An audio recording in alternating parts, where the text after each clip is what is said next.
Hello दोस्तों, welcome to ICM channel. आज हमसे यहाँ पे डिस्कस करने वाले हैं दो स्टॉक के बारे में।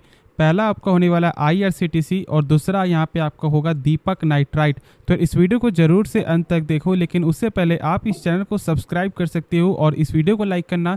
और यदि आपको ये वीडियो पसंद आए तो चलो फिर डिस्कस करते हैं पहले आईआरसीटीसी के बारे में। देखो, सबसे पहले हम यहाँ पे डिस्कस करेंगे दो चीज़। पहला यहाँ पे आपका क्या न्यूज़ है और दूसरा यहाँ पे इसका चार्ट क्या देखने को मिलता है, यानी कि क्या हम लोग यहाँ पे सपोर्ट पे बाई करें या फिर इस कंपनी का सपोर्ट क्या है और इस कंपनी का आपको रेजिस्टेंस क्या देखने को मिलता है फिलहाल। तो हम सब उसके बारे में थोड़ा यहाँ पे आपको डिस्कस करेंगे। और जो भी आपका डाउट हो, ठीक है, जो एक्स्ट्रा डाउट हो, आप कमेंट में ज़रूर से पूछो, मैं उसका यहाँ पे रिप्लाई भी दे दूंगा। तो चलो फिर अब हम बात करते हैं आईआरसीटीसी के बारे में। देखो, यहाँ पे पिछले मार्केट डे में लगभग आपको 1.5% तक यहाँ पे गेन देखने को मिला था, लेकिन अभी भी स्टॉक बहुत ज़्यादा यहाँ पे कमज़ोर है और लोग यहाँ पे बार बार यही जानना चाह रहे हैं कि कब ये स्टॉक यहाँ पे ऊपर जाएगा। लेकिन पहले यहाँ पे न्यूज़ को कवर करते हैं, फिर हम सब इसके बारे में सही से डिस्कस करेंगे। उनका 5वां वंदे भारत एक्सप्रेस यहाँ पे जल्दी चलते हुए दिखाई देगा उस रूट में, क्योंकि पहले से यहाँ पे आपको 4 ट्रेन यहाँ पे चल रहा है। लेकिन देखो, यहाँ पे पूरे भारत में लगभग आपको 14 वंदे भारत, ठीक है, चलते हुए आपको दिखाई दे रहा है और ये आपका 15वां यहाँ पे हो सकता है। और इसका यहाँ पे आपका उद्घाटन कौन करेंगे? हमारे देश के प्रधानमंत्री श्री नरेंद्र मोदी, ठीक है। और इसी मंथ के बाद यहाँ पे ऐसा उद्घाटन जो है देखने को मिल सकता है, यानी कि वंदे भारत फिर से यहाँ पे चलते हुए दिखाई दे सकता है, यानी कि 15वां वंदे भारत और साउथ इंडिया का 5वां। और ये देखो एक बड़ा न्यूज़ है, क्योंकि देखो बहुत से लोग यहाँ पे समझ रहे होंगे कि चलो यहाँ पे चल रहा है न्यूज़। आप जानते हो कि यहाँ पे फाइनेंस मिनिस्टर का क्या बयान था कि लगभग 2000 आपका 26 से 27 तक लगभग 200 वंदे भारत के ऊपर यहाँ पे चलते हुए आपको दिखाई देगा। और ये बयान जहाँ तक मुझे ऐसा लगता है कि लगातार यहाँ पे फॉलो किया जा रहा है और लगभग अभी देख रहे हो कि यहाँ पे 15वां वंदे भारत जो फिर से यहाँ पे चलते हुए दिखाई देगा। तो इसे धीरे धीरे करके 200 भी यहाँ पे पुर जाएगा, उससे ऊपर भी हो जाएगा। और जानते हो कि 10 करोड़ का आपको बजट भी आपको पास हुआ है यहाँ पर रेलवे के लिए।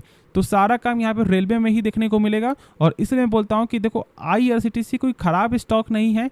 हाँ, जो कंपनी यहाँ पे मान लो 200% का जब आपको रिटर्न दिखा रहा है तो फिर सही है, और वही जब यहाँ पे घटकर आपका आ जाएगा यहाँ पे 100% है तो आप बोलोगे कि कंपनी खराब है। ऐसा बिल्कुल नहीं होता। जब आपको प्रॉफिट दे रहा था तो उस समय सही था, जब आपको स्टॉक का प्राइस जब आपको लगातार बढ़ रहा था तो फिर सही था। और जब अभी यहाँ पे आपको डाउन जा रहा है तो आप लोग बोल रहे कंपनी खराब है। हाँ, ये एक सरकारी कंपनी जरूर है, लेकिन कंपनी का जो बिजनेस है वो यहाँ पे शानदार देखने को मिलता है। और आप जानते हो कि ये एक मोनोपोली स्टॉक है, तो आराम से यहाँ पे आपको होल्ड करके चलना चाहिए। लेकिन टेक्निकल जरूर यहाँ पे देख लो कि क्या सपोर्ट है और क्या रेजिस्टेंस है।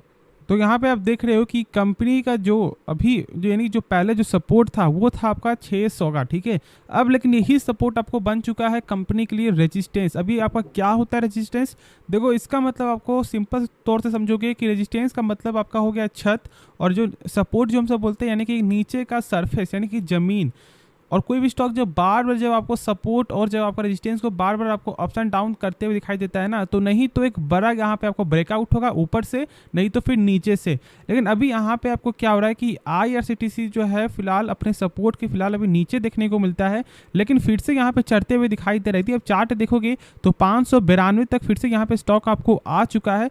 तो आराम से यदि 600 का फिर से लेवल क्रॉस करेगा तो फिर से ये जो 600 का लेवल जो फिलहाल अभी आपको रेजिस्टेंस यानी कि एक छत है वो आपका ज़मीन बन जाएगा।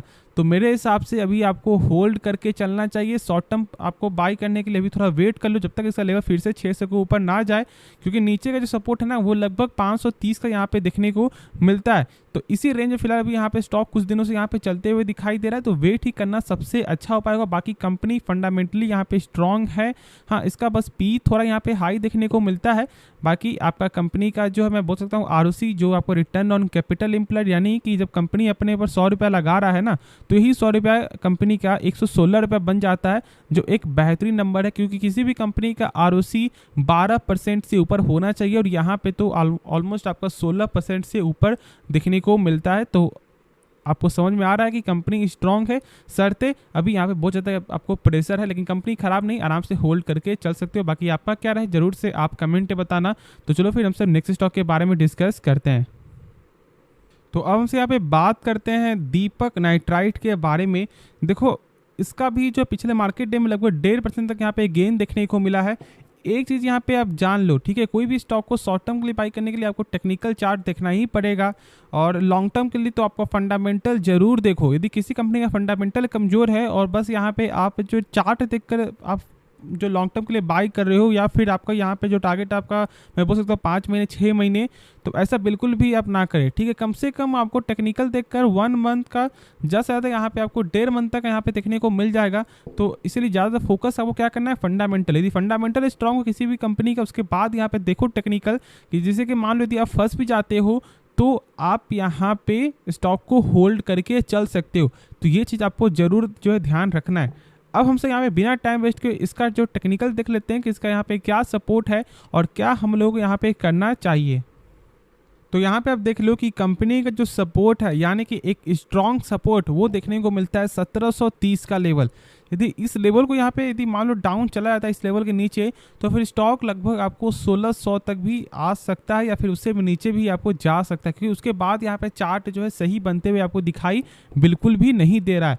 तो ये लेवल आपको जरूर ध्यान रख लो कि 1730 का एक बेहतरीन सपोर्ट है। जब तक इसके ऊपर है आप यहाँ पर रिस्क ले सकते हो, लेकिन जब यहाँ पे इसका लेवल से, यानी इस लेवल से, इस प्राइस से जब आपको नीचे, जब आपको डाउन चला जाएगा, तो आपको वेट करना चाहिए for the short term purpose. तो ये चीज़ आप जरूर ध्यान रखो।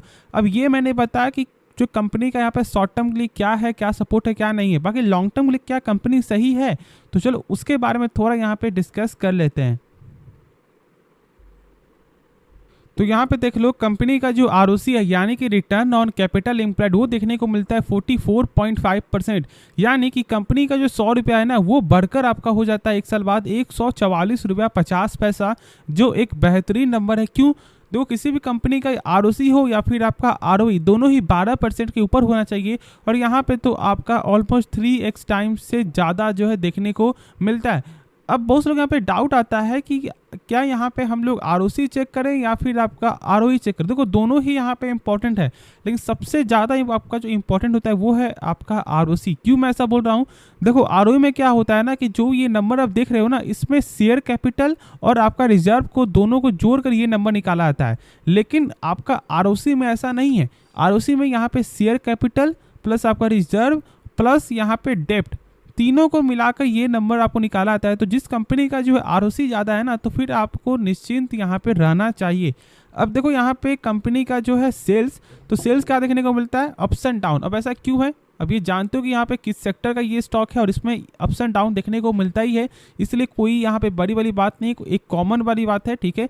प्लस हाँ, यहाँ पे देखो ईयर ईयर के हिसाब से तो लगातार गेन आपको देखने को मिल रहा है, तो फिर डरने की क्या जरूरत है, आराम से निश्चिंत करके होल्ड करके चलो। हाँ, जानते हैं कि स्टॉक का प्राइस बहुत ज़्यादा आपको हाई था, 3000 के ऊपर का प्राइस था, और फिलहाल अभी इतना ज़्यादा यहाँ पे गिरावट हो चुका है, लेकिन अभी मार्केट में ऐसा ही चल रहा है। लगभग सारे सेक्टर का, सारे स्टॉक में यहाँ पे कहीं ना कहीं ऑलमोस्ट 30% से ज़्यादा का यहाँ पे गिरावट हो चुका है, या फिर आपका ब्रोकर का रिपोर्ट हो या फिर मार्केट का आपका कंडीशन हो, दोनों के रिलेटेड ही यहाँ पे गिरावट हो रहा है।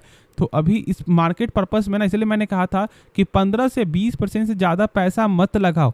कितना भी कोई बेस्ट स्टॉक क्यों ना हो, 15 से 20% लगाओ, यदि क्योंकि मार्केट यहाँ पे मौका दे सकता है एक बेहतरीन डिस्काउंट प्राइस में, तो उस समय और बाई करना, जिससे आपका जो प्राइस है वो एवरेज होते हुए दिखाई दे। बाकी कंपनी यहाँ पे शानदार है, मैंने सारा कुछ आपको दिखा दिया है। प्लस यहाँ पे देखो टोटल एसेट कंपनी का, तो वो भी यहाँ पे लगातार बढ़ते हुए दिखाई दे रहा है। और यदि यहाँ पे चेक करेंगे आपको रिजर्व, तो रिजर्व भी यहाँ पे गेन है, और आपका शेयर कैपिटल भी यहाँ पे 27 करोड़ का देखने को मिलता है। तो आप आराम से यहाँ पे होल्ड करके चलो, जो मैंने कहा उस चीज़ को जरूर यहाँ पे आप फॉलो करना। तो होप ये वीडियो पसंद आएगा। बाकी इस वीडियो में यदि आपको कुछ भी सीखने को मिला, जरूर से इस चैनल को आप सब्सक्राइब कर सकते हो, और इस वीडियो को लाइक करना यदि आपको ये वीडियो पसंद आए।